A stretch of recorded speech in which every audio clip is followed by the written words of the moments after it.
जरूर देखें ये वीडियो, आपके दिल छू जाएगा। जहां माँ बाप की हंसी गूंजे वहां खुशहाली आती है। जहां बहने लगे उनके आंखों से आंसू वहां काली घटा छा जाती है। अजी सुनते हो, अपने बेटे ने इंटर स्कूल क्रिकेट मैच में बेस्ट प्लेयर का अवार्ड जीता है। उसके स्कूल से स्पोर्ट्स टीचर का फोन आया था। वह चाहते हैं कि स्टेट लेवल पर खेलने के लिए उसे एक अच्छी क्रिकेट एकेडमी ज्वाइन करवाई जाए। अरे वाह, हमारे बेटे ने तो कमाल कर दिया। हाँ, वह सब तो ठीक है, लेकिन एक परेशानी है। उसकी ट्रेनिंग पर करीब 2 लाख रुपया खर्च आएगा। सुबह, तुम्हारा दिमाग तो ठीक है। महीने की 60,000 तो मेरी तनख्वाह है, उसमें से मकान का किराया भी जाता है, घर का राशन भी आता है, बच्चों का फीस भी भरता हूँ, और तुम्हारे खर्चे हैं सो अलग। अगर इतनी ही चिंता है तो अपने बच्चों के भविष्य की तो तुम महंगी ड्रेस खरीदना और किट्टी पार्टियों में जाना बंद कर दो। बल्कि मैं तो कहता हूँ कि तुम भी कोई अच्छी सी नौकरी देख लो, जिससे मुझे भी थोड़ा सहारा हो जाएगा। तो उंगली उठाने की जरूरत नहीं है, और ना ही नौकरी मेरे बस की है, ना ही मेरे खर्चे कम होंगे। आप एक काम क्यों नहीं करते, अपने गांव की जमीन और माँ बाबूजी का मकान बेच क्यों नहीं देते? उससे तो हम एक मकान भी बना सकते हैं और अपने बच्चों को भी अच्छे स्कूल में, कॉलेज में पढ़ा सकते हैं। सुबह, तुम बात तो ठीक कर रही हो, लेकिन फिर भी माँ बाबूजी का क्या होगा? मैं तुमसे पहले भी कितनी बार कह चुका हूँ यहाँ आकर रहने के लिए, लेकिन वो लोग गांव की प्रदूषण रहित हवा में उन्हें रास आती है। अब वे लोग अपना गांव छोड़ना नहीं चाहते हैं, तो मैं क्या करूँ? रोहित, चाहे जैसे भी करके उन्हें मनाना तो पड़ेगा। अरे अपना नहीं तो कम से कम अपने बच्चों के बारे में तो सोचो। फिर तुम्हारे माँ बाबूजी कितने दिन के मेहमान, आज नहीं तो कल उन्हें तो भगवान के पास जाना ही है। सुबह, यह क्या अनाप शनाप बकती जा रही हो तुम मेरे माँ बाबूजी के बारे में? तुम एक काम करो, अगले हफ्ते दिवाली आ रही है, हम सब 4-5 दिन के लिए वहीं छुट्टी मनाने के लिए चलते हैं। एक सप्ताह बीत जाने के बाद रोहित और शोभा अपने बच्चों के साथ अपने माँ बाबूजी के पास गांव पहुंच जाते हैं।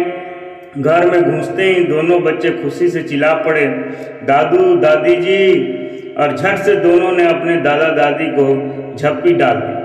अपने बहू बेटों और पुत्र को देखते ही अचानक आया देख मोहनलाल जी और कमला जी खुशी का ठिकाना ना रहा। मोहनलाल जी बोले, बेटा, यह तुमने बहुत अच्छा किया जो इस दिवाली पर यहाँ चले आए, वरना हमारी तो हर दिवाली सुन्नी ही निकल जाती है। इस बार ऐसा नहीं होगा बाबूजी। यह देखिए, आपकी बहू आपकी फेवरेट पंजीरी और मठरी बनाकर भी ले आई है। रोहित ने कहा तो शोभा भी बोली, माँ मैं चाय बनाकर लाती हूँ, फिर एक साथ बैठकर खाएंगे। वाह बेटा, जीती रहो, दिल खुश कर दिया तुमने तो। कमला जी और मोहनलाल जी भी अपनी बहू की ढेरों आशीर्वाद देने लगे। 3 दिन शोभा ने अपने सासू माँ को खूब सेवा की, अपने सास ससुर को बढ़िया पकवान बनाकर खिलाए। रोहित भी अपने पिता की दवाइयाँ और खाने का ख्याल रखता। एक दिन डिनर करते हुए मोहनलाल जी अपने बेटे से पूछने लगे, बेटा, शहर में सब कैसा चल रहा है? रोहित बोला, बस बाबूजी, क्या बताऊं, आमदनी अठन्नी और खर्चा रुपया। आधी तनख्वाह तो किराए में ही निकल जाती है, समझ नहीं आता बाकी के खर्चे कैसे पूरे करूं। उसी समय रसोई में रोटियां सेंकती शोभा यह बातें सुनकर तुरंत आ गई और मौके पर चौका मारने के इरादे से बोली, बाबूजी, क्यों ना हम एक काम करें, यह गांव का मकान बेच देते हैं और वहां बड़ा घर ले करके हम सब मिलजुल कर एक साथ रहेंगे। आखिर आपको भी तो अपने बच्चों से सेवा पाने का अधिकार है। जो बात रोहित कहने में झिझकता था, शोभा ने तुरंत बोल दी। तो रोहित भी उसकी हाँ में हामी भरते हुए कहने लगा, मकान ही क्यों, मैं तो कहता हूँ बाबूजी, यह जमीन भी बेच दें तो इतना पैसा हो जाएगा कि हम शहर में बहुत बड़ा मकान खरीद सकते हैं। बेटा बहू की बातें सुनकर मोहनलाल जी को बहुत खुशी हुई और तुरंत इस बात के लिए हामी भर दी। जबकि कमला जी थोड़ी परेशान हो गई और खाना खाने के बाद रात को जब कमरे में आई तो अपने पति से कहने लगी, सुनिए जी, बात तो बच्चों के ठीक है और मैं भी यही चाहती हूँ कि मेरे बेटा बहू बहुत अच्छे हैं और इस बार तो बहू ने मेरा दिल ही जीत लिया है, लेकिन फिर भी मकान और जमीन बेचने को मेरा मन नहीं मानता। अपने ही गांव के मिश्रा जी भी तो मकान बेचकर अपने बेटा बहू के साथ गए थे, लेकिन सुनने में आया है कि वह आजकल वृद्धा आश्रम में रह रहे हैं। हमें सोच समझकर ही फैसला लेना होगा। अरे कमला, मिश्रा जी के बेटे को तो मैं अच्छी तरह जानता हूँ, एक नंबर का लालची था। उस जैसे लालची औलाद होने से तो बे औलाद रहना उचित है।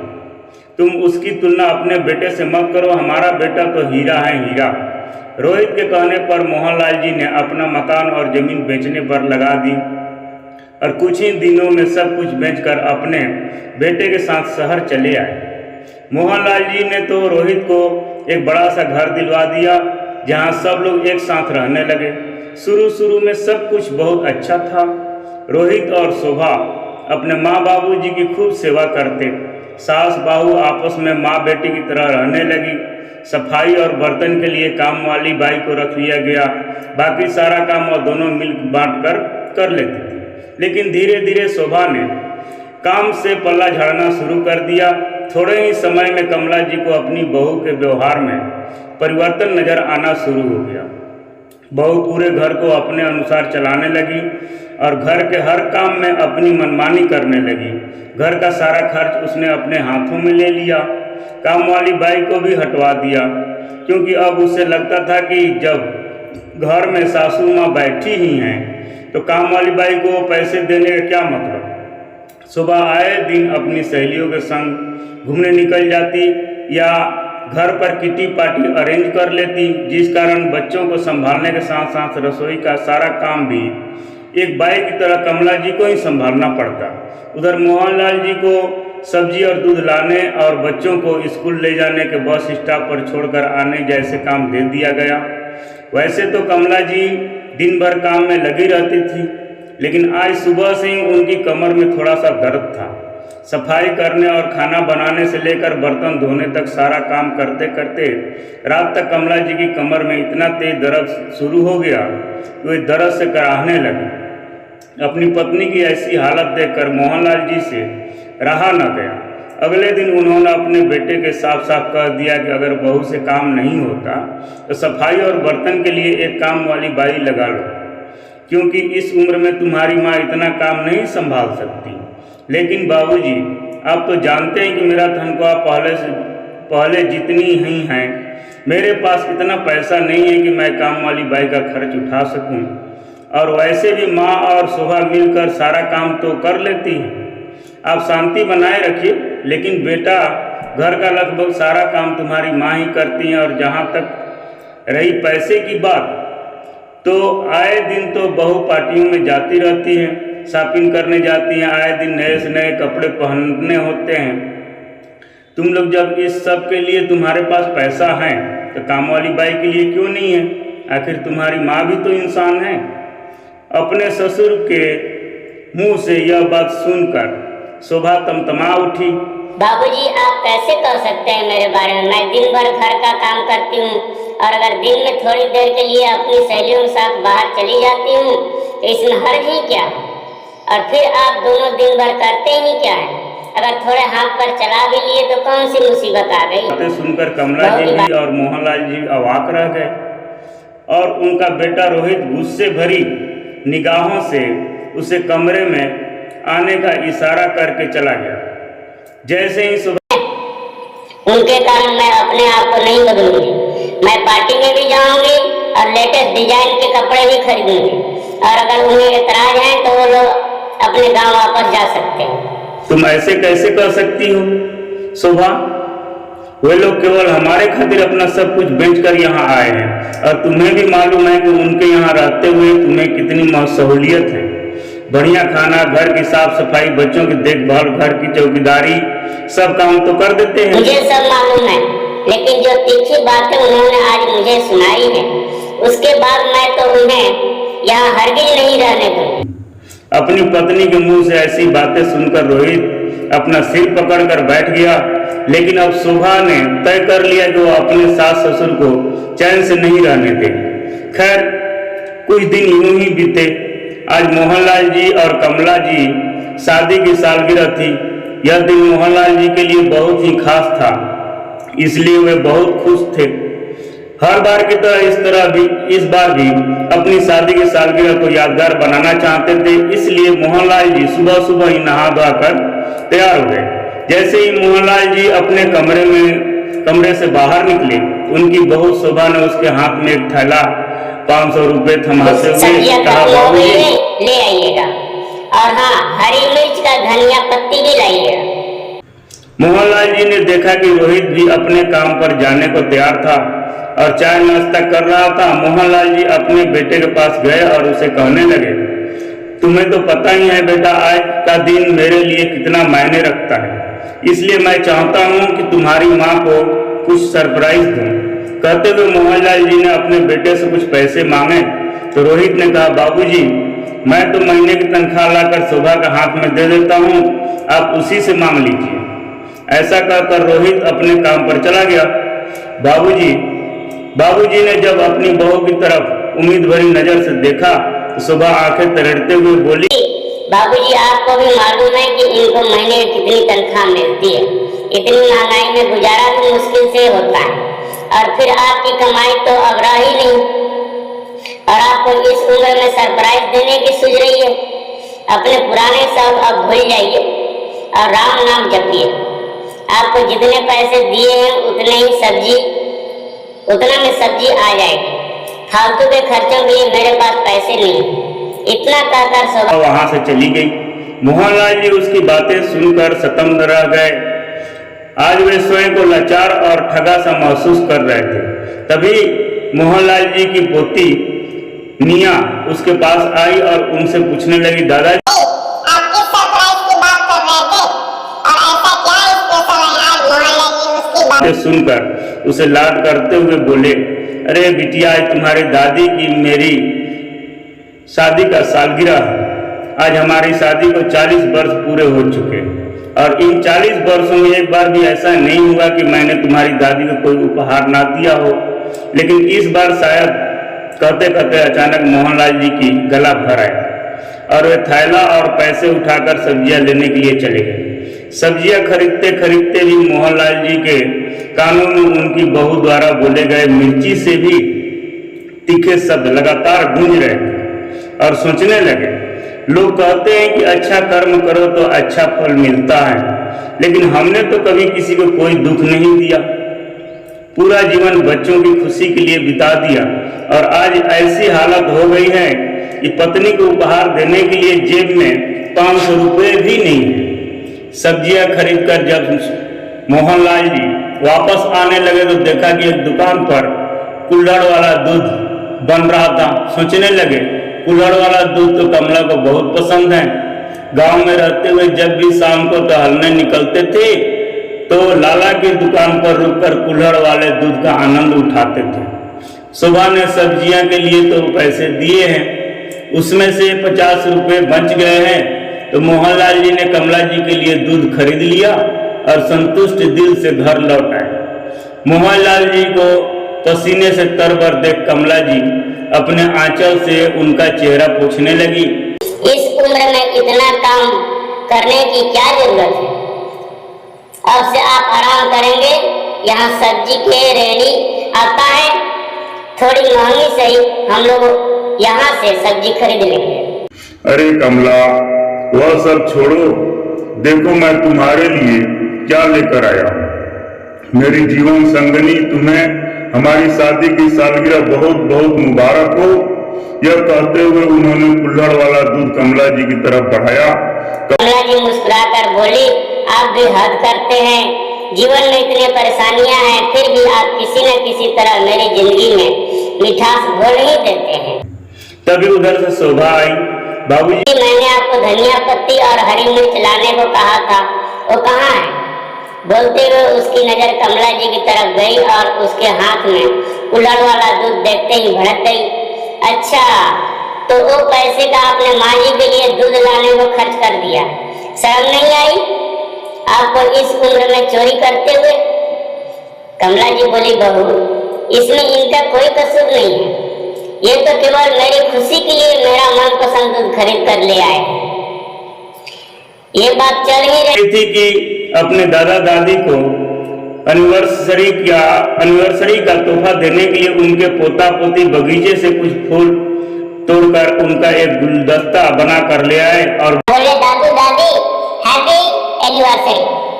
कमला जी और मोहनलाल जी अपने पोता पोती को ढेर सारा आशीर्वाद देने लगे। अपने बच्चों का दादा दादी के साथ लगाव देखकर शोभा जल भून कर कोयला हो रही थी। उनके कान फड़कते हुए बोली, जब देखो अपने दादा दादी के आसपास बंधराते रहते हैं, कोई पढ़ाई लिखाई नहीं है क्या? चलो यहाँ से। तभी रोहित घर से आया और बोला, जब भी घर आता हूँ बस क्लेश। अब क्या हो गया? तो शोभा ने चिल्ला चिल्ला कर उसे सारी बात बताई। उसकी बात सुनकर रोहित अपने माँ बाबूजी के पास आया और बोला, आप दोनों इस घर में शांति से नहीं रह सकते हैं क्या? जब से आप लोग आए हैं मेरा तो जीना दुश्वार हो चुका है। और बाबूजी, आपकी कमाई अब नहीं है तो अपने पुराने शौक पर भी जरा लगाम कसिए। यह बातें सुनकर मोहनलाल जी को गुस्सा आया और वह बोले, तुम्हारी हिम्मत कैसे हुई हम लोगों को इस तरह बात करने की? यह मत भूलो कि केवल हमारी वजह से आज तुम लोग इस घर में मालिक बने बैठे हो, तो कोई एहसान नहीं किया है आप लोगों ने। सभी माँ बाप अपने बच्चों के लिए करते हैं। ये कहते हुए गुस्से से तिल मिलाकर रोहित अपने पैर पटकता हुआ अपने कमरे में चला गया। कमला जी और मोहनलाल जी अपने बेटे बहू के रवैया देखकर परेशान हो चुके थे। मोहनलाल जी की नजर अपनी पत्नी की ओर गई तो देखा उसकी आंखों में आंसू से बस अब बहुत हुआ, यह सोचकर मोहनलाल जी अपनी अलमारी खोलकर कुछ टटोलने लगे। अगले दिन सुबह जब रोहित नौकरी पर जाने के लिए तैयार होकर जूते पहन रहा था तो मोहनलाल जी ने अपने थैले में कुछ कागज रखते हुए बाहर की ओर निकाल कर रखे थे। तब रोहित ने पूछा, कहाँ जा रहे हैं? तो मोहनलाल जी बोले, बैंक जा रहा हूँ, कुछ पैसे की जरूरत है। इस पर रोहित ने कहा, आपको पैसे की क्या जरूरत पड़ गई? तो मोहनलाल जी बोले, बेटा मैं कोई भिखारी नहीं हूँ जो तुमसे पैसे मांगता रहूंगा। भले ही तुम्हारे कहने पर मैंने गांव का मकान और जमीन बेच दिए, लेकिन फिर भी मेरे पास एफडी में कुछ पैसे हैं पड़े हैं, वह मेरे हैं। शाम को जब तुम ऑफिस से घर आओगे तो मुझे तुमसे कुछ जरूरी बातें करनी है। इतना कहकर मोहनलाल जी घर से बाहर निकल गए। शाम के 7 बज चुके थे। रोहित के ऑफिस से घर वापस आ चुका था, लेकिन मोहनलाल जी अभी तक घर नहीं आए थे। उधर कमला जी की चिंता बढ़ती जा रही थी। करीब 7:30 बजे मोहनलाल जी जब घर पर लौटे तो उनके हाथों में कुछ उपहार थे। अजी कहाँ चले गए थे आप? मुझे तो आपकी चिंता हो रही थी। मोहनलाल जी ने देखा जहाँ उनकी पत्नी की आंखों में घबराहट थी, उधर रोहित और शोभा उन्हें गुस्से से भरी निगाहों से देख रही थी। बेटा बहू को गहरी निगाह से देखते हुए मोहनलाल जी कमला जी को कहने लगे, अरे भगवान, कल तो शादी की सालगिरह पर मैं तुम्हें कुछ नहीं दे पाया। तुम्हारी सभी साड़ियाँ पुरानी हो गई है ना, तो आज मैं तुम्हारे लिए तुम्हारी पसंद की सिल्की साड़ी खरीद कर लाया हूँ और तुम्हारी मनपसंद की दाल मखनी और पनीर की सब्जी भी लाया हूँ। जो सेलिब्रेशन हमने कल नहीं किया वह आज करेंगे। हमें किसी भी 4 बातें सुनने की जरूरत नहीं है। मोहनलाल जी सोफे पर बैठे और सामने रखी मेज पर एक पैर रखा और उसका दूसरा पैर चढ़ाकर आराम से बैठ गए। ससुर की बातें सुनकर शोभा गुस्से से लाल हो गई थी और रोहित अपने पिता को झिड़कते हुए बोला, बाबूजी, यह भी कोई तरीका है घर में बैठने का? अगर आपको लेटना ही है तो अपने कमरे में जाकर लेटिए। तो मोहनलाल जी बोले, यह घर मेरा है, यह सोफा मेरा है और तुम मुझे बताओगे कि मुझे कहाँ बैठना चाहिए और क्या खाना चाहिए? अपने बाबूजी के मुंह से ऐसी बातें सुनकर रोहित और शोभा का मुंह खुला का खुला रह गया। शोभा बोली, आप शायद भूल रहे हैं, यह घर आपका नहीं, मेरे पति का है।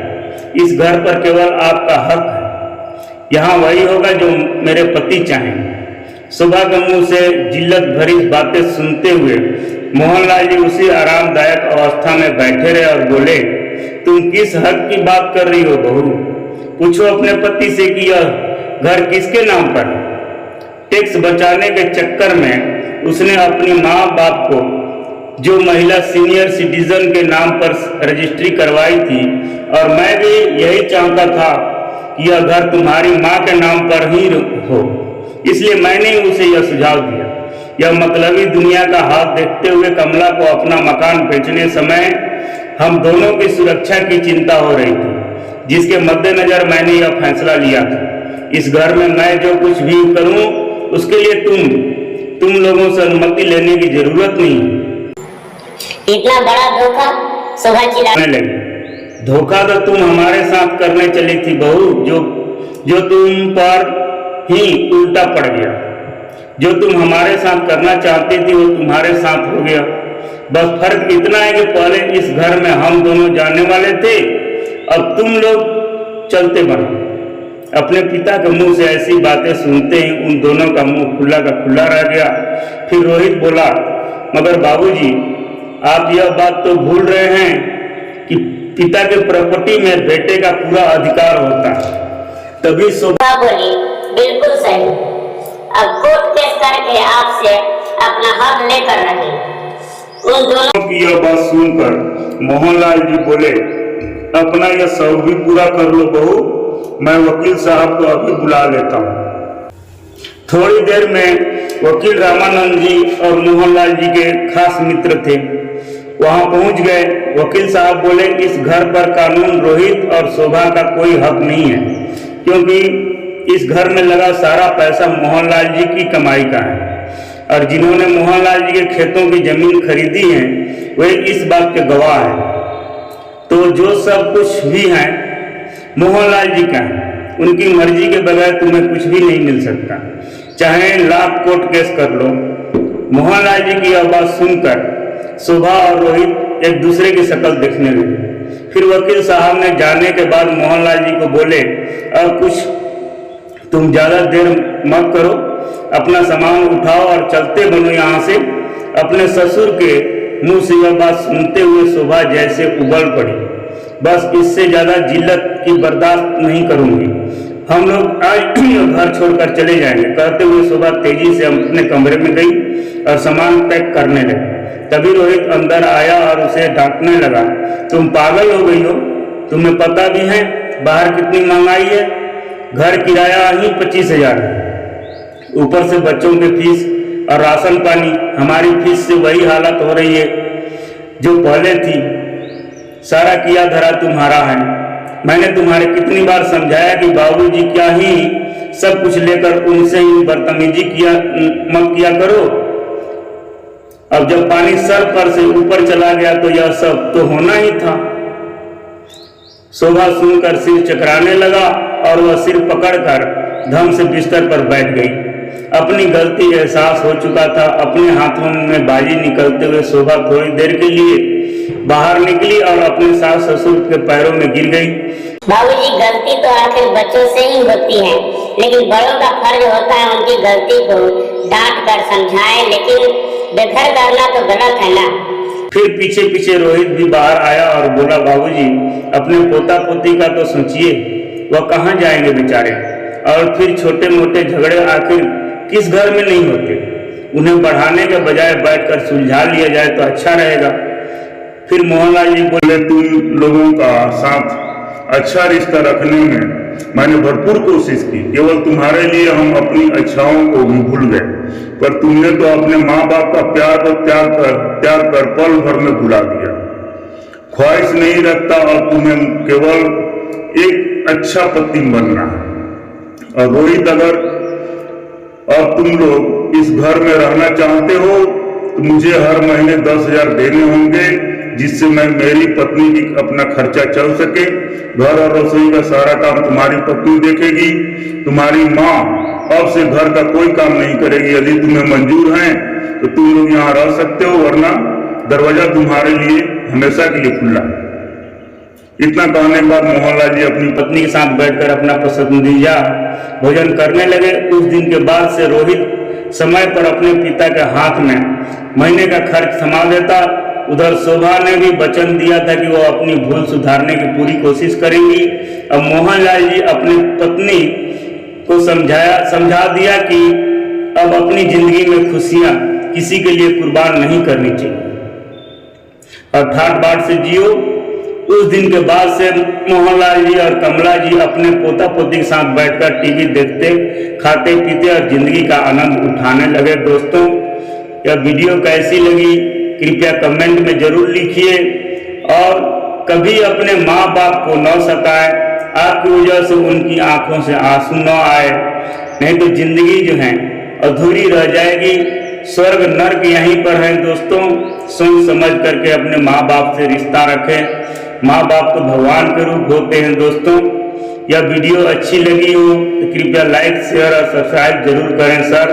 धन्यवाद।